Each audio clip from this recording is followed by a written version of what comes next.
ఇండియాలో ఎండలు మండిపోతున్నాయి. గత 3-4 రోజుల నుంచి తగ్గుముఖం పట్టిన అంతకుముందుకు మాత్రం రికార్డు స్థాయిలో ఉష్ణోగ్రతలు నమోదయ్యాయి. ఇంటి నుంచి అడుగు బయట పెడితే నిప్పులు వాన కురుస్తుందా అన్నట్లు భానుడు ప్రతాపం చూపించాడు. కిలోమీటర్ ప్రయాణం చేస్తే కళ్ళు బైర్లు కమ్మేంత వేడి.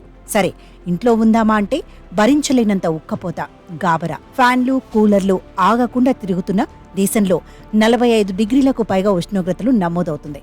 ఎండ చాలదన్నట్లు వేడిగాలులు కూడా బాగా వీస్తున్నాయి. ఈ హీట్ వేవ్ వల్ల అనేక మంది ప్రాణాలు విడిచారు. తాజాగా ప్రపంచంలో హీట్ వేవ్ వల్ల సంభవించే మరణాల్లో 5వ వంతు భారత్లోనే అని ఒక అధ్యయనంలో తేలింది. ప్రపంచవ్యాప్తంగా ఏటా హీట్ వేవ్ కారణంగా 1.53 లక్షల మందికి పైగా మరణిస్తుండగా ఇందులో 5వ వంతు మంది భారత్లో చనిపోతుండడం కలవరం కలిగిస్తోంది.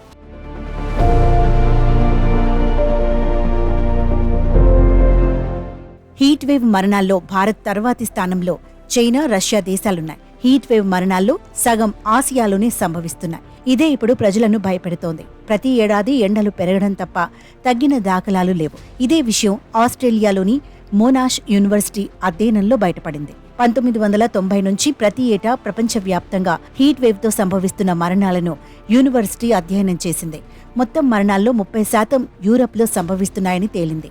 ప్రభుత్వాలు హీట్ వేవ్ల పట్ల సమగ్ర దీర్ఘకాలిక ప్రణాళికను అమలు చేసినప్పుడే మరణాలను అరికట్టవచ్చని పరిశోధకులు అభిప్రాయపడ్డారు. Climate change, migration policy, heat action ప్రణాళికలు, urban planning and green structures, సామాజిక మద్దతు కార్యాచరణ, public health care services, education awareness, community engagement వంటి చర్యలు హీట్ వేవ్ మరణాలు నివారించడానికి తీసుకోవాలని పరిశోధకులు సూచించారు.